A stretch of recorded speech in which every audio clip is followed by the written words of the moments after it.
मजेदार भूत की कहानी 2023।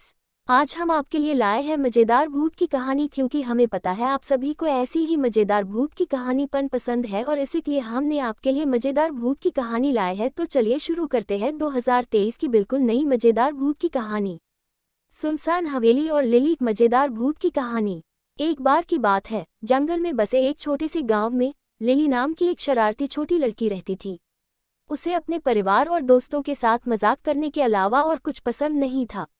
उसका पसंदीदा शिकार उसका छोटा भाई जैक था, जो हमेशा बहुत भोला था और आसानी से डर जाता था। एक दिन लिली ने जैक पर अंतिम शरारत करने का फैसला किया। उसने सुना था कि एक प्रेतवादित घर जंगल में स्थित था और उसने जैक को वहां ले जाने का फैसला किया। जैक भूतों से डरता था, इसलिए लिली जानती थी कि यह उसे बेवकूफ़ी से डराने का सही मौका होगा। भाई बहन अपने साहसिक कार्य पर निकल पड़े, घने जंगल में लंबी पैदल यात्रा करते हुए, जब तक कि वे अंत में प्रेतवादित घर में नहीं आए। घर पुराना और जीर्ण शीर्ण था, जिसमें लकड़ी के फर्श और दीवारों पर मकड़ी के जाले थे। जैक को अंदर ले जाते समय लिली उत्तेजना से गदगद थी। जैसे ही उन्होंने घर में कदम रखा, अजीब चीजें होने लगीं। दरवाजा उनके पीछे पटक दिया और खिड़कियां एक भयानक हवा के साथ टूट गईं। लिली जानती थी कि यह सब शरारत का हिस्सा था, लेकिन जैक पूरी तरह से डर गया था। अचानक उन्हें ऊपर की ओर से जोर जोर से चीखने की आवाज़ सुनाई दी। लिली ने जैक से आग्रह किया कि जब वह सीढ़ियों पर चढ़े तो वह उसका पीछा करे, लेकिन जैक हिलने से डर रहा था। इसलिए लिली अकेले चली गई, जैक को अकेला छोड़कर और नीचे कांपते हुए। जैसे ही लिली सीढ़ियों के शीर्ष पर पहुंची, उसने दालान में दुबकी हुई एक छायादार आकृति देखी। वह एक बेहतर नजर पाने की कोशिश में करीब और करीब आती गई, जब अचानक वह आकृति बाहर निकली और उस पर चिल्लाई। लिली चौंक गई, लेकिन उसे जल्दी ही एहसास हुआ कि यह सिर्फ उसका दोस्त टिम्मी था, जो जैक पर एक मजाक खेलने आया था। उन दोनों ने ठहाके लगाए और जैक को और भी डराने की योजना बनाई। वे वापस नीचे चले गए, जहां जैक अब भी डर से कांप रहा था। लिली और टिम्मी ने भूतिया शोर करना शुरू कर दिया और अचानक एक चादर दीवार से उड़ गई, जिससे उसके पीछे एक भूतिया आकृति दिखाई दे रही थी। जैक चिल्लाया और घर से बाहर भाग गया, लिली और टिम्मी के पीछे पीछे पीछा करते हुए, हंसते हुए और अपने सफल शरारत के लिए एक दूसरे को हाई फाइव करते हुए। जैसे ही वे घर वापस आए, लिली अपने भाई को इतनी बुरी तरह से डराने के लिए खुद को थोड़ा दोषी महसूस करने से रोक नहीं सकी।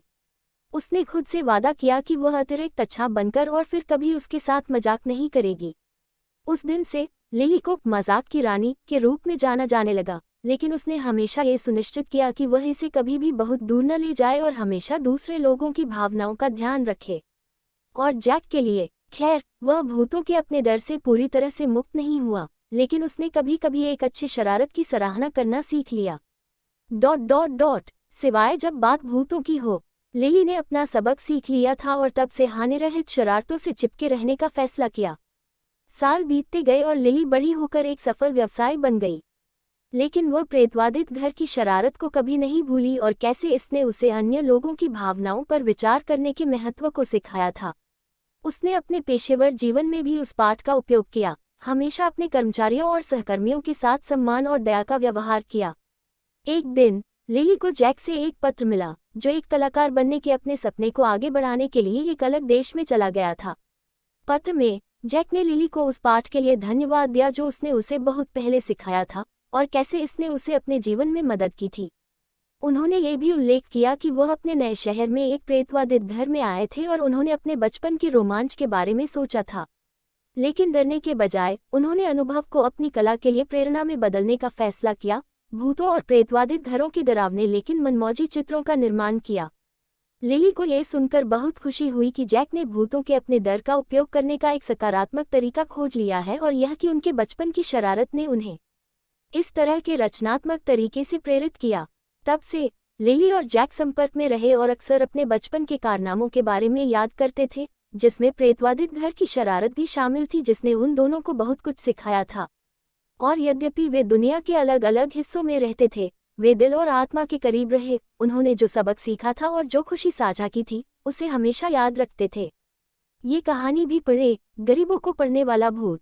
एक बार की बात है, एप्लाचियन पर्वत के मध्य में बसे एक छोटे से शहर में दोस्तों का एक समूह रहता था, जो एक दूसरे पर मजाक करने से ज्यादा कुछ नहीं पसंद करते थे। उन्होंने खुद को द हॉरर स्क्वाड कहा और उनका पसंदीदा शगल एक दूसरे को मूर्खता से डरा रहा था। एक दिन द हॉरर स्क्वाड ने अपने मजाक को अगले स्तर पर ले जाने और शहर के बाहरी इलाके में प्रसिद्ध प्रेतवादित हवेली का दौरा करने का फैसला किया। हवेली को वर्षों से छोड़ दिया गया था और अफवाहें थी कि यह अपने पूर्व मालिकों के भूतों द्वारा प्रेतवादित थी। समूह 4 सदस्यों से बना था। पैक के नेता जैक, जो अपने दोस्तों को डराने से ज्यादा कुछ नहीं प्यार करता था, सारा, साहसी जो हमेशा एक्शन में रहना चाहती थी, एलेक्स, तकनीकी जादूगर जिसने समूह को अपने मजाक के लिए आवश्यक सभी गैजेट प्रदान किए, और अंत में एथन, शांत व्यक्ति जो हमेशा सबसे रचनात्मक विचारों के साथ आने में कामयाब रहा। जैसे ही उन्होंने हवेली की ओर अपना रास्ता बनाया, समूह उत्साह और थोड़ा डरा हुआ महसूस किए बिना नहीं रह सका। उन्होंने इस बारे में कहानियां सुनी थी कि कैसे पूर्व मालिकों के भूत अभी भी हॉल में घूमते हैं और कैसे वे किसी को भी अपने पास रखने के लिए जाने जाते थे जो हवेली में प्रवेश करने का साहस करता था। जब वे हवेली पहुंचे तो उन्होंने पाया कि यह उनकी कल्पना से भी ज्यादा डरावना था। हवेली एक ऊंचे बगीचे से घिरी हुई थी और खिड़कियां लकड़ी के तख्तों से लगी हुई थीं। सामने का दरवाजा थोड़ा खुला हुआ था और सुनसान दालान से ठंडी हवा चल रही थी। जैक, जो हमेशा समूह का सबसे बहादुर था, ने मोर्चा संभाला और दूसरों को अंदर ले गया। जब वे अंधेरे और चरमराती हवेली से अपना रास्ता बना रहे थे तो उन्हें अजीब शोर और भयानक छाया का सामना करना पड़ा।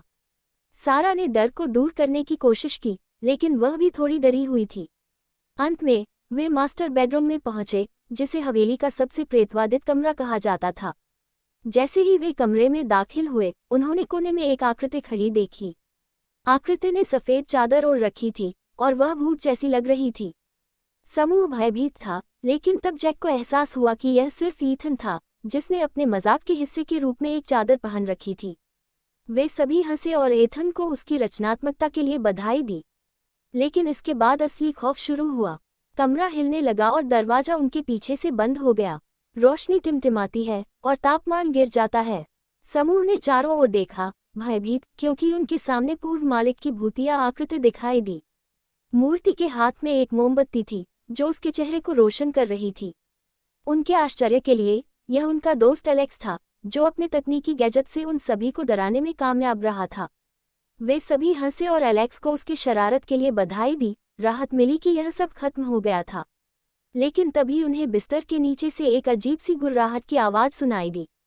समूह ने झिझकते हुए बिस्तर के नीचे देखा, केवल एक छोटा पिल्ला खोजने के लिए, जिसे पिछले मालिक ने पीछे छोड़ दिया था। पिल्ला डरा हुआ और अकेला था और समूह जानता था कि उन्हें उसकी मदद करनी है। कुत्ते को साथ लेकर वे जल्दी से हवेली से निकल गए। जैसे ही वे शहर वापस आए, वे एक दूसरे के साथ की गई शरारतों के बारे में हंसे और कैसे वे सभी एक दूसरे को बेवकूफ़ी से डराने में कामयाब रहे। उन सभी ने एक मूल्यवान सबक सीखा था कि कभी कभी सबसे डरावनी चीजें भूत नहीं होती, बल्कि हमारी अपनी कल्पनाएं होती हैं। उसके बाद से द हॉरर स्क्वाड ने एक दूसरे के साथ मजाक करना जारी रखा, लेकिन उन्होंने ये सुनिश्चित किया कि इसे कभी भी बहुत दूर न ले जाएं। और वे सभी सहमत थे कि प्रेतवादित हवेली हमेशा के लिए उनकी पसंदीदा शरारत होगी।